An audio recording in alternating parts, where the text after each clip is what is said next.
Kamu harus tahu bedanya intuisi dengan trauma. Jangan-jangan kamu mengira intuisi padahal itu adalah trauma.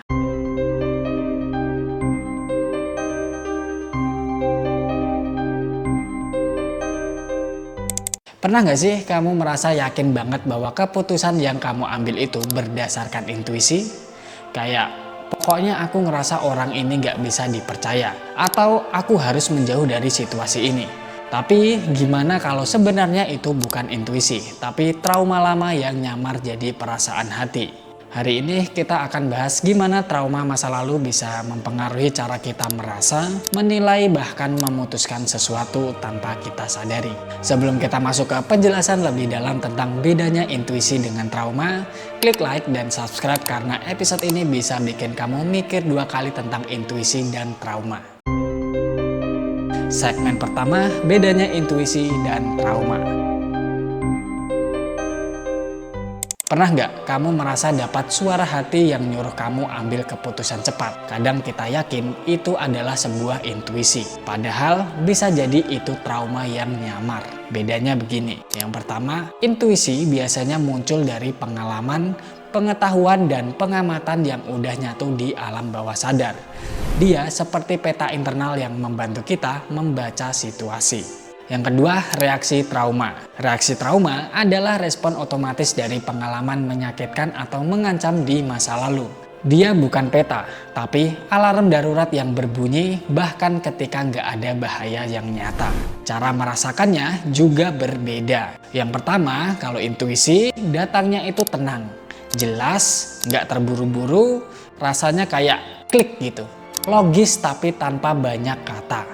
Yang kedua adalah trauma. Trauma muncul dengan cepat, impulsif, sering dibarengi rasa takut, tegang, atau cemas berlebihan.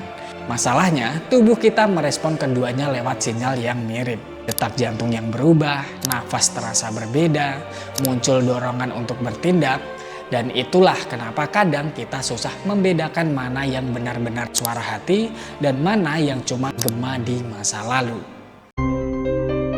Segmen kedua, bagaimana trauma menyamar jadi intuisi. Di otak kita ada sistem alarm yang namanya amigdala. Tugasnya simpel, mendeteksi bahaya yang mengaktifkan mode siaga. Kalau kamu pernah mengalami pengalaman buruk, amigdala akan menyimpan catatan itu dengan sangat detail. Dari suasana, suara, bahkan aroma, tujuannya mulia, supaya kamu nggak mengalami hal yang sama lagi. Masalahnya, amigdala ini nggak terlalu pintar membedakan mana ancaman yang nyata dan mana cuma yang mirip-mirip. Begitu ada situasi yang sedikit menyerupai pengalaman lama, ia langsung menekan tombol darurat. Waspada, jangan ke sana, bahaya. Padahal situasinya belum tentu berbahaya sama sekali. Tapi tubuh kita merespon seolah ancaman itu nyata. Jantung berdegup kencang, otot tegang, nafas yang cepat, dan karena sinyal ini datang dari dalam, kita sering salah mengartikannya sebagai intuisi. Padahal yang sebenarnya terjadi adalah memori trauma sedang memegang kemudi. Bukan berarti intuisi itu nggak ada. Tapi kalau kita nggak sadar mekanisme ini, kita bisa menghindari peluang yang mungkin datangnya hanya dari alarm palsu dari masa lalu. Segmen ketiga, contoh kehidupan nyata.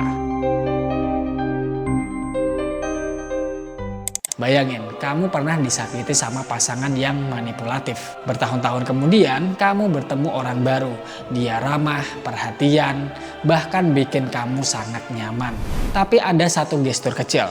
Cara dia menatap atau nada suaranya yang mirip banget sama mantan kamu. Seketika, dada kamu akan terasa sesak dan kamu akan bilang ke teman kamu, intuisi gue bilang dia nggak baik ya.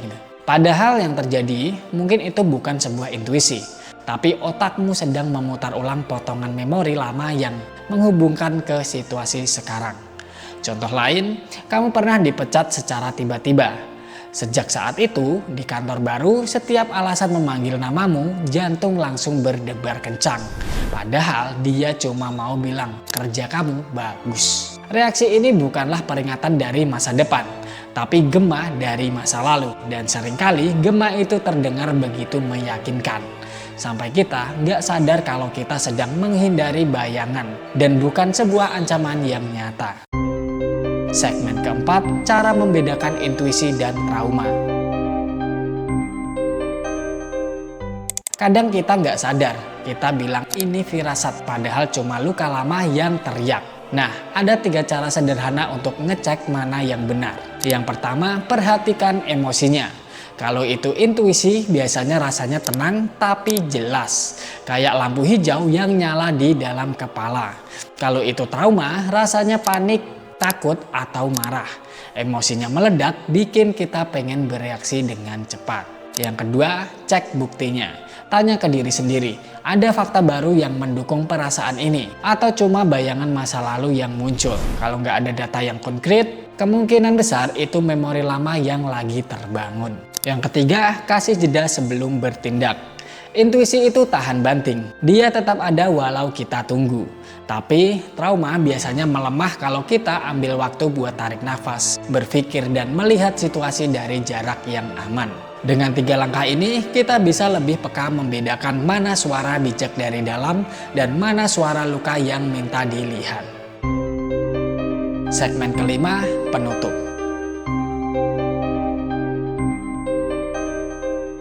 Jadi nggak semua suara hati itu murni intuisi. Kadang itu cuma gema masa lalu, luka yang belum sembuh tapi menyamar jadi peringatan.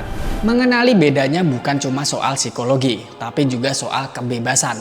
Kebebasan buat nggak dikendalikan rasa takut lama. Kebebasan buat percaya pada versi dirimu yang sekarang, yang lebih bijak, lebih kuat dan lebih siap menghadapi hidup kamu saat ini. Kalau kamu pernah ngalamin momen dimana ternyata itu cuma trauma nyamar jadi intuisi, tulis ceritamu di kolom komentar. Bisa jadi pengalamanmu adalah cermin buat orang lain yang lagi butuh jawaban tentang intuisi ini. Dan kalau kamu rasa topik ini penting, jangan lupa untuk like, share, dan subscribe. Karena di channel ini kita akan terus membahas hal-hal yang bikin kamu lebih kenal diri, lebih paham pikiran, dan lebih bebas dari sebelumnya.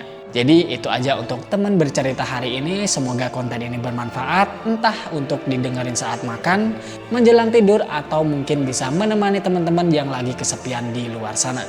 Saya Muhammad Ridwan B. Sampai jumpa di teman bercerita berikutnya. Terima kasih.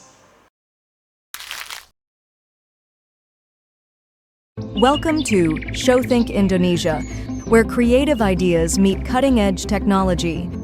We are a team of professionals committed to producing high-quality visual content, including commercials, animation, company profiles, films, and other creative videos. With years of experience, we understand every detail of the production process. From concept to execution, we ensure that every project we handle inspires and delivers the message in the most effective way. We believe that every story deserves to be brought to life. That's why we constantly innovate, combining creativity with the latest technology to create captivating and impactful works. At ShowThink Indonesia, we don't just make videos, we tell stories. Join us and let's bring your vision to life. We are ShowThink Indonesia.